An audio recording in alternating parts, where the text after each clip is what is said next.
Supplementary result का जहां तक बात अभी आप कह रहे हैं, टीआरई 1 में दिया गया, टीआरई 2 में भी नहीं मिला, टीआरई 3 में भी अब कह रहे हैं कि हम नहीं देंगे, मल्टीपल रिजल्ट सफिशियंट है। हजारों ऐसे जो बिहार के बेरोजगार अभ्यर्थी उनको नौकरी नहीं मिलती है और ये कहते हैं कि वो कहीं ना कहीं मिनिमम कट ऑफ मार्क्स को नहीं क्वालिफाई कर। डेट ऑफ बर्थ से बहुत सारे ऐसे अभ्यर्थी को छांट दिया गया जिसको मल्टीपल चारों सब्जेक्ट चारों मतलब विषय में उनको दिया गया, चारों मतलब खाके में, चाहे वो 1 to 5 हो, 6 to 8 हो, 9 10 हो, 10+2 में एक ही अभ्यर्थी का चारों जगह रिजल्ट है। तो मैं पूछना चाहता हूं कि शिक्षा मंत्री को सारा कुछ जानकारी रहने के बावजूद भी एक तरह से कहीं ना कहीं अंधकार में रखते हैं और वो बीपीएससी के ऊपर फेंकते हैं, बीपीएससी कहीं ना कहीं शिक्षा विभाग के ऊपर फेंकते हैं।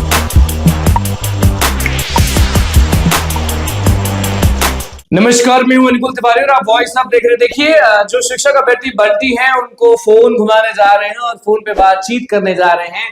बात करेंगे टीआरई 4 के बारे में, बात करेंगे टीआरई 3 के बारे में और बात करेंगे कि कितने उदास है वो लोग जो लोग तड़प रहे हैं डोमिसाइल नीति को लेकर। तो चलिए बंटी जी को फोन घुमाते हैं। हेलो बंटी जी, बहुत बहुत स्वागत है आपका वॉइस अब चैनल पे। जी, आप लोग, आपका चैनल और आपकी पूरी टीम को अनुकुल भाई, बंटी कुमार स्टेट 19 की तरफ से बहुत बहुत शुभकामनाएं और बहुत बहुत धन्यवाद कि आपने इतने दिनों के बाद हम लोग को कॉल किया और हम लोगों का मैटर को कहीं ना कहीं रखने के दिशा में आप हमेशा से शिक्षक अभ्यर्थियों के मुद्दे और मांग को हमेशा से बहुत ही मजबूती से और बहुत ही प्रखर ढंग से रखते रहे हैं अपने चैनल में। जी, सवाल कीजिए आप। जी बंटी जी, हमारा सवाल तो टीआरई 3 पर भी है, टीआरई 4 पर ज्यादा है। टीआरई 3 पर मामला फंसा हुआ था, शिक्षा मंत्री कुछ बोल देते हैं, अभ्यर्थी गर्दनी बाग में रहते हैं। उसके बाद शिक्षा मंत्री ने अभी आश्वासन दिया है कि आप मल्टीपल रिजल्ट्स का जो एक डेटा होता है उसको कलेक्ट करके आइए, उसके बाद हम लोग बीपीएससी चलेंगे, शिक्षा विभाग भी चलेंगे। तो आपको कितना सही लगता है कि शिक्षा मंत्री ही और यही लोग बोल रहे हैं कि आप मल्टीपल रिजल्ट्स का डेटा कलेक्ट करिएगा, उसके बाद हम लोग विचार करेंगे, सप्लीमेंट्री जरूर आ जाएगा। तो उल्लू बनाया जा रहा है, बेवकूफ बनाया जा रहा है या सही है ये सब? जो देखिए, एक बात आपको बता दूं कि जितने भी अभी तक गर्दनी बाग में आंदोलनरत रहे हैं या पटना के धरती पे जब जब लोग बिहार के अभ्यर्थी ही आंदोलनरत रहे हैं, आप तो कवर हर मोड़ पे किए हैं और आपको पता होना चाहिए कि आज पूरे बिहार के अभ्यर्थी सूबे में जहां भी जदयू की सरकार रही है या जहां पे भी इनके एमएलए एमएलसी रहे हों उनके तक ये आवाज। अभी पिछले दिनों देखिए कि एक निर्दलीय प्रत्याशी जो कहीं ना कहीं एक के पाठक के द्वारा सताए हुए थे, जुल्मों के शिकार थे, उनको कहीं ना कहीं एमएलसी बना के सदन के पटल पे उन्होंने भी मुद्दा और मांग रखा। और आपको एक बात मैं बता दूं, जदयू का स्टैंड पूरी तरह से क्लियर है। वो 90% जो बहाली खास करके टीआरई 3 में उन्होंने किया वो अदर स्टेट के अभ्यर्थियों को किया। 10% ही बिहार के अभ्यर्थियों की नौकरी सुनिश्चित हो पाई और इसी के लेके 60 दिन से हमारे साथी लोग आंदोलनरत थे और लगातार ये मांग कर रहे थे कि सप्लीमेंट्री रिजल्ट आना चाहिए। लेकिन दुर्भाग्यपूर्ण देखिए, न सप्लीमेंट्री रिजल्ट आता है न डोमिसाइल ये लागू करते हैं। और देखिए लगातार 4 साल जो स्टेट 19 भी कहीं ना कहीं इसी बात में उलझा रहा कि उनको कहीं ना कहीं नौकरी सुनिश्चित होनी थी लेकिन उनको नौकरी नहीं दिया। हजारों अभ्यर्थी आज भी कहीं ना कहीं अवसाद में है। बहुत बहुत लोगों का तो एज कलेप्स कर गया, एज भी खत्म हो गया और वो आज भी कहीं ना कहीं घरों में है। मैं आपको बता दूं, जदयू की जो सरकार है और अभी जो सदन के पटल पे जो शिक्षा मंत्री सुनील कुमार जी बोल रहे थे कि हम टीआरई 4 मई में इसकी प्रक्रिया प्रारंभ करेंगे, मैं पूछना चाहता हूं कि बिहार के अभ्यर्थियों से आप लोगों को इतना शिकायत क्यों है या बिहार के अभ्यर्थियों को आप लोग क्यों नहीं डोमिसाइल लागू करना चाहते हैं या बिहार के अभ्यर्थियों को क्यों नहीं नौकरी देना चाहते हैं? सबसे बड़ा सवाल इसलिए कि क्योंकि देखिए लोकसभा के इलेक्शन में तो आपको पता है, क्रिस्टल क्लियर है कि 14 सीट जदयू को मिला और 14 सीट भाजपा को मिला। लेकिन अभी जो अब एमएलए का इलेक्शन होना है, जो विधानसभा का इलेक्शन होना है 25 में, इस बात को मैं बता देना चाहता हूं कि पूरे बिहार के अभ्यर्थियों को मैं आपके चैनल वॉइस अप के माध्यम से कहना चाहता हूं कि इस सरकार को कहीं ना कहीं आप विकल्प के तौर पे किसी तीसरी पार्टी को चुनने का काम करें और इस सरकार को बताने का कोशिश करें क्योंकि जिस तरह से आपको इन्होंने बेरोजगार रखा, जिस तरह से आज 90% अभ्यर्थी अदर स्टेट वाले को नौकरी आप दे रहे हैं टीआरई 3 में, टीआरई 2 में भी इसका यही उदाहरण मिला, टीआरई 1 में भी ऐसे ही हजारों अभ्यर्थी को आपने भर लिया। तो इस बात को समझिए और कई सारे नियमावली में कई सारे चेंजिंग हुए समय समय पे, जिस तरह से नोटिफिकेशन निकलता है 30 बार टीआरई 1 के टाइम में नोटिफिकेशन में चेंज हुआ, डोमिसाइल लागू करते हैं। और यही सत्ता पक्ष में जब विपक्ष में जब ये लोग रहते हैं, चाहे वो आरजेडी हो चाहे भाजपा हो, भाजपा में भी अभी देखिए तो उसके मुंह पे एकदम कहीं ना कहीं सम्राट चौधरी के मुंह पे या विजय कुमार सिन्हा जी के मुंह पे देखिए कि डोमिसाइल से रिलेटेड कोई भी मुद्दा और मांग को नहीं उठाएंगे, लेकिन जैसे ही ये सरकार के विपक्ष में जाएंगे तो वहां ये डोमिसाइल को लेकर सड़क पे आ जाते हैं, अभ्यर्थियों के साथ देना शुरू कर देते हैं। यही हाल तेजस्वी जी का है। तेजस्वी जी, आप पता है कि जगह जगह चौपाल लगा रहे हैं पूरे बिहार के 38 जिला के पटल पे, वहां पे ये डोमिसाइल पे 100% की बात करते हैं। मैं तेजस्वी जी से पूछना चाहता हूँ, 17 महीने की सरकार थी और आप ही के चंद्रशेखर यादव जी कह रहे थे शिक्षा मंत्री उस समय के कि योग्य अभ्यर्थी बिहार में नहीं मिलता है। तो मैं पूछना चाहता हूं कि जब सत्ता पक्ष में होता है तो वहां पे कौन सी ऐसी मुश्किलें हो जाती है कि आप लोगों के मुंह पे डोमिसाइल का मुद्दा कहीं ना कहीं गुम हो जाता है। आज हमारे हजारों अभ्यर्थी गर्दनीबाग में धरना दे रहे हैं और लगातार ये मांग कर रहे हैं। हम भी लगातार अपने पटल पे, यहाँ पे अपने भागलपुर क्षेत्र हो या इस पे आसपास के जिले में, लगातार अपने साथियों से डोमिसाइल के मुद्दे पे चर्चा परिचर्चा होती है। सदन के पटल पे भी देखिए संदीप सौरभ जी भी बहुत ही प्रखर और बहुत ही मजबूती ढंग से उन्होंने उठाया। और सप्लीमेंट्री रिजल्ट का जहां तक बात अभी आप कह रहे हैं, टीआरई 1 में दिया गया, टीआरई 2 में भी नहीं मिला, टीआरई 3 में भी आप कह रहे हैं कि हम नहीं देंगे, मल्टीपल रिजल्ट सफिशिएंट है।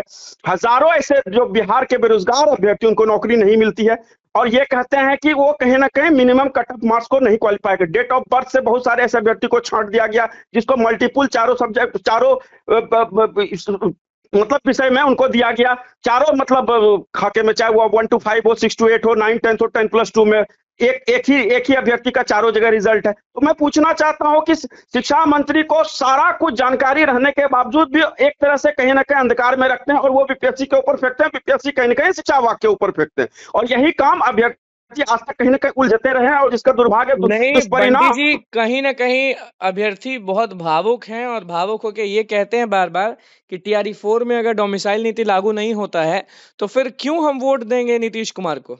सही बात है। आज हम ही लोग लगातार कलेक्टिव तरीके से अपने क्षेत्र में हो या अपने आसपास के जो बगल के जो जिला है, जैसे बगल में खगड़िया है, वहां पे हमारे कई सारे कुमुद साथी हैं, पटना में हमारे दीपक जी हैं और भी हमारे एक मुजफ्फरपुर में है नीरज जी हैं और बांका से भी कई सारे हमारे साथी हैं, पूर्णिया से कई सारे साथी हैं। लगातार वो कहते हैं कि हम लोग 100 नहीं कम से कम 500 वोट काटने का काम करेंगे और विकल्प के तौर पे एक नई पार्टी को हम लोग कहीं ना कहीं चुनने का काम करेंगे। देखिए विकल्प के तौर पे कोई भी हो सकता है, नोटा इस बार हम लोग का नहीं दबेगा, इस बार विकल्प चुनेगा। और सरकार को हम कहीं ना कहीं आपके चैनल वॉइस अप के माध्यम से कहना चाहते हैं कि आखिर कब तक नीतीश कुमार बिहार के अभ्यर्थियों को छलने का काम करेंगे, कब तक बिहार के अभ्यर्थियों को धोखा देने का काम करेंगे। हॉरिजॉन्टल आरक्षण, वर्टिकल आरक्षण का लालसा देके आप महिला अभ्यर्थियों को कहीं ना कहीं आपने छांटने का काम किया। पूरे बिहार के दिव्यांग में आपको पता होना चाहिए टीआरई 3 में इस बार ज्यादा से ज्यादा अदर स्टेट वाले को सिलेक्शन हुआ। तो वो कैसे हुआ भाई? सामान्य प्रशासन विभाग के पूरे नियमावली को आप कहीं ना कहीं ताक पर रखे और इनके 4 जो कलेक्टिव आईएएस हैं वही इनके डिसीजन लेते हैं। नीतीश कुमार जी को पता नहीं क्या हो गया है, नहीं हो गया, वो तो समझ से परे लगता है। लेकिन सदन के पटल पे जो विपक्ष भी हमारा जो है या सत्ता पक्ष में जो बैठे हुए लोग रहते हैं, जो इनके साथ अलायंस रहते हैं, तो उनके मुंह पे भी कहीं ना कहीं साइलेंट रहता है। उनको लगता है कि कुर्सी बस हमारी बची रहनी चाहिए, बाकी अभ्यर्थी मरे, चिल्लाते रहे, पटना के धरती पे आंदोलन करते रहे, लाठी तोड़ते रहे, उससे हमको कोई फर्क नहीं पड़ता, हम नौकरी भाई अदर स्टेट वाले को ही देंगे। देखिए डोमिसाइल एक अहम मुद्दा है। आज मैं पूछना चाहता हूं, कहता है कि डोमिसाइल सिर्फ बिहार में, बिहार के अभ्यर्थी मांग रहे हैं। भाई अदर स्टेट आप देखिए ना कि आपसे सटा हुआ जो जिला, सटा हुआ राज्य है जो झारखंड है, चाहे वो कलकत्ता है, चाहे वो एमपी है, राजस्थान है, सब जगह पे तो डोमिसाइल कहीं ना कहीं लागू है। लेकिन आप बिहार के अभ्यर्थियों को बिहार में ही नौकरी नहीं देके अदर स्टेट वाले को आपने खुली तौर पे आपने बहाली दिया। तो मैं पूछना चाहता हूँ कि बिहार के व्यक्तियों से इतना दुख क्यों? इसलिए दुख क्योंकि 4 साल हम लोग लगातार संघर्ष किए, आवाज उठाए, अपनी मांग को रखे, अपने मुद्दे को रखे, और जब नौकरी देने की बात आई तो आपने एक नया नियमावली लाके पूरे बिहार के व्यक्तियों को छूटने का काम किया। मैं इसलिए मैं बोलना चाहता हूँ कि जो लोग भी गर्दनी बाग में हमारे साथी लोग आंदोलनरत हैं, लगातार वो मांग कर रहे हैं, उनसे पूछिए कि आखिर आप लोग चाहते क्या हैं और कब तक बिहार के अभ्यर्थियों को ऐसे ही आप लोग छलने का, ठगने का काम करेंगे। और मैं आपको बता देता हूं, इस बार का जो इलेक्शन होगा वो बहुत ही निर्णायक इलेक्शन होगा। देखिए एक बात तो मैं आपको मानना ही पड़ेगा कि बिहार के बहुत सारे अभ्यर्थी कहीं के अवसाद में चले गए हैं, दुख दंश में हैं, नौकरी हुई है लेकिन बहुत ही कम, मात्र 10% जो मैं बोल रहा हूं। ये आंकड़ा सरकार के पास भी है, लेकिन आंकड़ा कहीं वो जाहिर नहीं करेंगे। वो तो कहेंगे कि हमने 2 लाख से ऊपर बहाली कर दिया, टीआरई 1 में बहाली दे दिया, टीआरई 2 में बहाली दिया, टीआरई 3 में। मैं पूछना चाहता हूं साहब, कितने बिहार के व्यक्तियों की नौकरी हुई? और अगर नौकरी अगर उनकी हुई है तो उसका डाटा आप कलेक्टिव तौर पर जारी कीजिए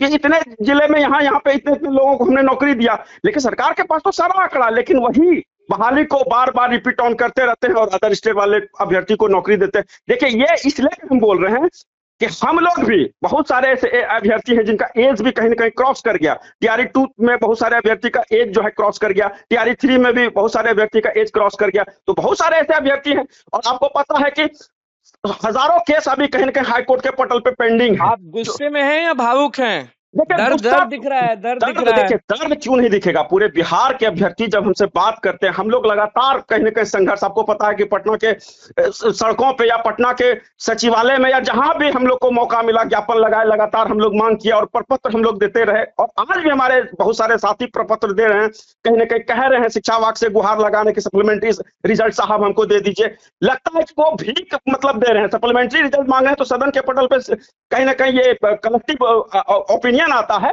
शिक्षा मंत्री जी का, सुनील बाबू का, कि हम अभी देने के मूड में नहीं है, हम इस बहाली इस जो बची हुई सीट को हम 4 में लेके जाएंगे। भाई 87,000 जब आप वैकेंसी निकालते हैं तो 87,000 को आप फुलफिल कीजिए ना जेन्युइन तरीके से। और उसमें देखिए एक बात और भी आपको अनुकूल जी, कोई भी ऐसा बिहार का जिला नहीं है जहां पे फर्जी अभ्यर्थियों नहीं मिल रही। ज्वाइनिंग के बाद अभी 3 अभ्यर्थी जो कहीं ना कहीं मुजफ्फरपुर से पकड़ा है, तो सबने कहीं ना कहीं फर्जी तरीके से आधार कार्ड बना लिया। तो भाई कैसा ये बहाली है, किस तरह का बहाली है? पूरे बिहार के अभ्यर्थियों को कहीं ना कहीं आपने छुटने का काम किया।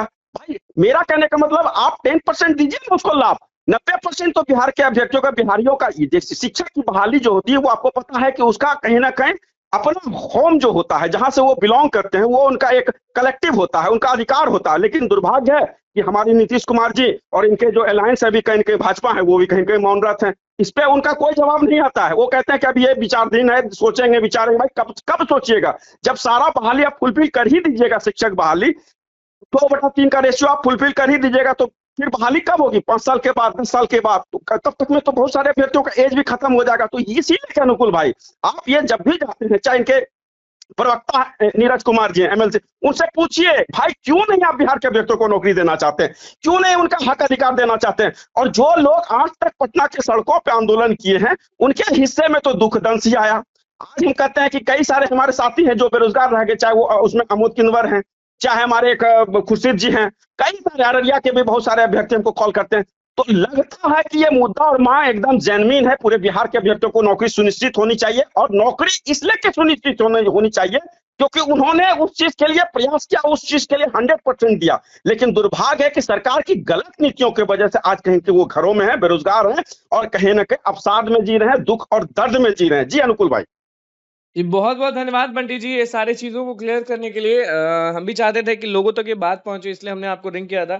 बहुत-बहुत धन्यवाद, और जब भी जो भी मुद्दा हो हमें ज़रूर बताएँ, ताकि हम आपकी आवाज़ बन पाएँ। जी, धन्यवाद धन्यवाद धन्यवाद। तो बंटी जी का क्या कुछ कहना था, बहुत आग बबूला भी हो गए और भावुक भी हो गए। कहने लगे नीतीश कुमार, तेजस्वी यादव क्या कर रहे हैं? क्या बिहार के लोग आपके दुश्मन हैं? वोट तो हम ही लोग न देते हैं। और सप्लीमेंट्री पर भी उनका क्या कुछ कहना था और क्यों गुस्सा रहे थे, वो आपने सुन लिया। आप कमेंट बॉक्स में जरूर बताएं कि आप टीआरई 4 में क्या चाहते हैं और टीआरई 3 से आप कितने नाराज हैं। तो बस हमारे चैनल को सब्सक्राइब करें, बहुत बहुत धन्यवाद।